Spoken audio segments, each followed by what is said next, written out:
Hi friends, ఎలా ఉన్నారు? అందరూ బాగున్నారు? నేనైతే చాలా బాగున్నాను. మీరు కూడా బాగుండాలని ఆ దుర్గమ్మ తల్లిని అయితే మనస్ఫూర్తిగా కోరుకుంటున్నాను ఫ్రెండ్స్.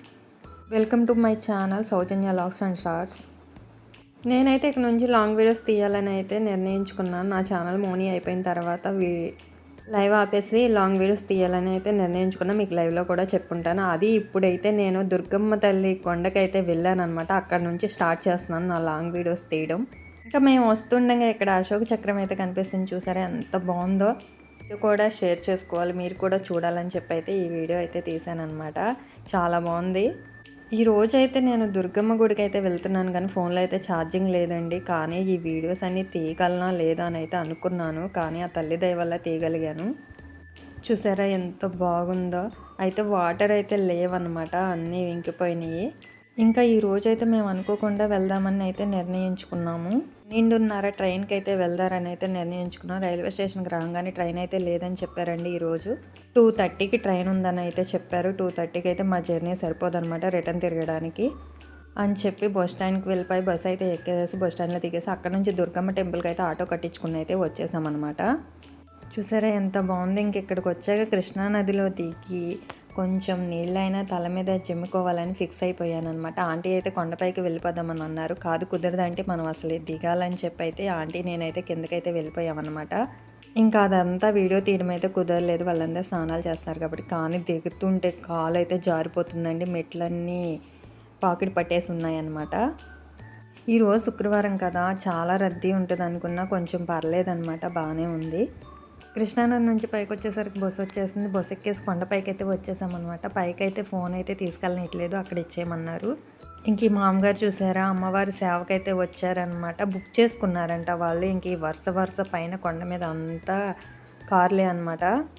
మేము దర్శనం చేసుకుని బయటకు వచ్చాక ఈ వీడియో తీసి అక్కడ ఫ్యాన్ చూసారా ఎంత పెద్దగా ఉందో. నాకైతే అమ్మవారి దర్శనం అయితే చాలా చాలా బాగా జరిగిందనమాట. చాలాసేపు నుంచి అమ్మవారిని అలాగే చూస్తూ ఉండిపోయాము. ఇంకా బయటకు వచ్చాక ఈ వీడియోస్ అంతా తీయాలని ప్రిపేర్ అయిపోయాను అనమాట. అమ్మవారి దర్శనానికి వెళ్ళేటప్పుడు ఈ లొకేషన్ అంతా చూసి చాలా బాగుంది, వీడియో తీయాలని అయితే అనుకున్నాను. ఇంకా ఫోన్ అయితే అక్కడ ఇచ్చేసాం కాబట్టి కుదరదని చెప్పి వచ్చేటప్పుడు తీయొచ్చు అని చెప్పి అయితే ఫిక్స్ అయిపోయాను. నేనైతే వీడియో తీయడానికి కొంచెం చివరికి వచ్చాను. ఇంకా కోతులు చూసారా నా మీద ఎక్కడ పడతాయో అని చెప్పి ఎడంగా ఉన్నానమాట. కానీ ఎంత బ్యూటిఫుల్గా ఎంత బాగుందో చూసారా. లొకేషన్ మొత్తం చాలా బాగుంది. కృష్ణమ్మ నది కానీ చక్కగా ఎంత బాగుందో, నాకైతే చాలా బాగా నచ్చిందనమాట. కోతులు అయితే బాగున్నాయి ఇక్కడ. నేనైతే చాలాసేపు ఇక్కడే వీడియో తీసుకుంటూ అలాగే నుంచుని పోయాను, అంత బాగా నచ్చిందనమాట ఈ లొకేషన్ అనేది. ఇంకా ఇక్కడికి వచ్చాక చూసారు కదండి, మా చెప్పులో షార్ట్ పెడితే అవన్నీ బయట పడేశారు. అక్కడ మా చెప్పులు ఎక్కడున్నాయి అని వెతుక్కునేసరికి ఒక అరగంట టైం అక్కడే సరిపోయిందనమాట. ఇంకా బస్సులు చూసారా ఫుల్ అయిపోయినాయి కొండ కిందకి వెళ్ళడానికి. ఇంకా బస్సు వచ్చే లోపల వీడియోలో నేను కూడా కనిపించాలి కదా అంటే నన్ను కూడా తీయండి అని చెప్పి అయితే ఆంటీకి ఫోన్ ఇచ్చా. పాపం చూసారా ఎలా తీశారు, నాకు చాలా నవ్వు వచ్చింది. ఆంటీకి అయితే వీడియోస్ తీయడం రాలేదు, నిలువుగా పెట్టి తీశారు ఫోన్, నేను అడ్డంగా తీయమని చెప్తే. టెంపుల్స్కి వెళ్ళినప్పుడు వీడియోస్ పర్ఫెక్ట్గా తీసేవాళ్ళు ఉంటే చాలా బాగుంటాయండి వీడియోస్. కానీ పాపం ఆంటీకి అయితే రాదనమాట, ఇలా అయితే తీశారు. పర్లేదండి, తనకు రాకపోయినా కానీ ఏదో రకంగా నా కోసం వీడియో తీయడానికి అయితే ఒప్పుకుని అయితే ఫోన్ తీసుకుని వీడియో తీశారు. తర్వాత నేను చెప్పానమాట ఇలా తీయమని దగ్గరికి వెళ్ళి. పాపం ఆంటీ గారు నాకు వీడియో తీసే లోపల బస్సు కూడా వచ్చేసింది. అక్కడ నుంచి కొండ కిందకి వచ్చేసి ఆటో ఒకటి మాట్లాడేసుకుని బీసెంట్ రోడ్కి వచ్చామన్నమాట. ఇంకా విజయవాడ వచ్చాక అయితే బీసెంట్ రోడ్కి వెళ్ళకుండా అయితే ఎవరైనా ఉంటారా ఫ్రెండ్స్? అస్సలు ఉండరు కదా. అందుకే నేను కూడా బీసెంట్ రోడ్కి వెళ్ళిపోయాను అనమాట. ఇంతకీ బీసెంట్ రోడ్కి ఎందుకు వెళ్ళానంటే మా పాపది బర్త్డే ఉంది, డ్రెస్ తీసుకోవాలని చెప్పి అయితే బీసెంట్ రోడ్కి వచ్చాము. ఇంకా షాపులన్నీ కవర్ చేసుకుంటూ అయితే వెళ్తున్నాం అనమాట. బిగ్ బజార్ ఏ వస్తువైనా 100 రూపీస్ అంట ఇందులో. ఇంక ఇక్కడ గాజులు అయితే చాలా బాగున్నాయి, పాపకైతే తీసుకుందారనుకున్నాను. టూ మచ్ రేట్ అనమాట, 200 చెప్పారు. ఇంకా అక్కడ నుంచి అయితే పాపకైతే డ్రెస్ తీసుకోవాలని చెప్పి అయితే ఇంకొంచెం ఎదరికైతే వచ్చేసాం. ఇవన్నీ కనిపిస్తున్నాయి కదా, అన్నీ బట్టల షాపే అనమాట. మా షాప్కి రండి మా షాప్కి రండి అని అయితే పిలుస్తూ ఉంటారు. బాబుకి పాపకి బట్టలు అయితే తీసేసుకుని వచ్చేసాము. పాపకి బాబుకి బట్టలు అయితే తీసేసుకుని ఇటుపక్క రోడ్డుకి అయితే వచ్చేసామన్నమాట. ఇంకెక్కడి నుంచి అయితే స్టార్ట్ అండి. ఇంకా మనకి ఏది నచ్చితే తీసేసుకోవడం, అమౌంట్ కట్టేయడమేనమాట. జనాలు చూసారా బేపచ్చంగా ఉన్నారు. రీసెంట్ రోడ్ అంటే అంతేగా మరి. బట్టల షాపింగ్ అయిపోయింది కదా అండి, బస్ స్టాండ్కి వెళ్ళిపోదామని అయితే ఆంటీని అయితే అడిగాను అనమాట. రాక వచ్చాం సౌజన్య, కనీసం కళ్ళారా చూసైనా హ్యాపీనెస్ పొందాలి కదా, కొంచెం ఆ చివరి దాకా వెళ్ళి అన్నీ చూసేసి వచ్చేద్దాం రా అని చెప్పి అయితే తీసుకువెళ్ళారు. నేనైతే వెళ్తున్నాను గానీ, వెళ్తే అసలు నా చెయ్యి అసలు ఆగదనమాట. ఏవన్నా చూసానా నచ్చినియి అంటే తీసుకోవాల్సిందే. ఇక్కడ మామిడికాయలున్నాయి కదా! చాలా బాగున్నాయి. ఉప్పు, కారం జల్లయితే ఇస్తున్నారు. 2 మామిడి ముక్కలు 20 రూపీస్ తీసుకున్నారు. అక్కడి నుంచి బస్ స్టాండ్‌కయితే వచ్చేసామనమాట. బస్ స్టాండ్ లాన్ తెంచకుండా బయటే దించేశారు. ఇంక అక్కడి నుంచయితే నడుచుకుంటా వెళ్తున్నాం ఆంటీ నేను. ఇంకిక్కడి నుంచి స్టార్ట్ అయ్యి మా బస్సు ఉందో లేదో చూసుకోవాలనమాట.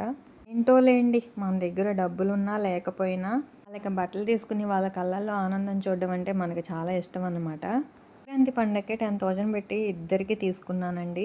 సరే బర్త్డే వస్తుందంటే అస్సలు ఆగకుండా అయితే విజయవాడ అయితే వెళ్ళిపోయాను. అసలు అమ్మవారి దర్శనానికనే వెళ్ళాననమాట. కానీ పాప బర్త్డే ఉందిగా ఇంకోటి చేయొచ్చు అని చెప్పి అయితే అనుకున్నాము. ఇలాగో వచ్చాము. అమ్మవారి దర్శనం అయింది. పాప షాపింగ్ కూడా అయిపోయింది. ఇంకా ఇక్కడ నుంచి వెళ్తుంటే చెట్టు కింద చూసారా ఒక ఆంటీ పూలు పెట్టుకుని ఎంత చక్కగా అమ్ముతుందో. ప్యాకెట్ 10 రూపాయలంట, మోర్ వచ్చేసి 30 రూపీస్ అన్నారు. మేమైతే విజయవాడ వచ్చామంటే కనకంబరాలే ఎక్కువ తీసుకుంటాము. 4 మూరల 100 రూపాయలు పెట్టి అయితే బీసెంట్ రోడ్ దగ్గర తీసేసుకున్నాము. ఇంక ఈ హోటల్ అయితే కనిపిస్తుంది కదండి. సంక్రాంతి షాపింగ్కి అయితే వచ్చాము. ఇప్పుడు బాగా ఆకలేసి హోటల్కి అయితే వెళ్ళామండి. 2 ప్లేట్స్ ఫ్రైడ్ రైస్ అయితే ఆర్డర్ ఇచ్చాను. 300 రూపీస్ అయితే తీసుకున్నారు. అమ్మ బాబాయ్ ఎంత కాస్టా అని చెప్పి అయితే అనుకున్నాను. ఇంకా అప్పుడైతే ఫిక్స్ అయిపోయాను. ఈ బస్ స్టాండ్లో ఏమి కొనకూడదురా బాబు ఇంత కాస్టా అని చెప్పి అయితే అనుకున్నాను. అక్కడ ఎప్పుడు వచ్చినా తినడానికి ఏదో ఒకటి వాటర్ బాటిల్ కంపల్సరిగా తెచ్చుకుంటాను అనమాట. ఎందుకంటే అంత మండిపోతూ ఉంటాయి అన్నమాట బస్ స్టాండ్లో రేట్లు అనేది. ఇంకా ఫైనల్గా బస్ స్టాండ్ లోనికి అయితే వచ్చేసామండి. ఎక్కడో అక్కడ దించారు. అక్కడ నుంచి నడుచుకుంటూ వచ్చేసేసరికి ఈ టైం పట్టింది చూసారా. ఇదేనండి లోన విజయవాడ బస్ స్టాండ్. ఇక్కడ నుంచి మళ్ళీ టికెట్ కౌంటర్ దగ్గరికి వెళ్ళి అక్కడ లైన్లో నుంచోవాలండి టికెట్ ఇచ్చేదాకా. అయితే ఉంది సీట్లు అయితే దొరకవని చెప్పేసి ఆంటీని అయితే ముందెళ్ళి సీట్లో కూర్చోమని చెప్పి ఆంటీని అయితే పంపించేశాను. నేనైతే టికెట్ కౌంటర్ దగ్గరికి అయితే వెళ్ళాను. చూసారా జనాలు మామూలుగా లేదు. మేము బస్ స్టాండ్కి వచ్చేసరికి 6:30 అయిందండి. అక్కడ బస్ ఎక్కి బయలుదేరి ఇంటికి వచ్చేసరికి 9 అయిందనమాట. నా ఈ చిన్న వీడియో మీకు నచ్చిద్దని అయితే నేనైతే అనుకుంటున్నాను. ప్లీజ్ అండి వీడియో చూసిన ప్రతి ఒక్కరూ లైక్ చేయండి, కామెంట్ చేయండి, సబ్స్క్రైబ్ చేసుకోండి.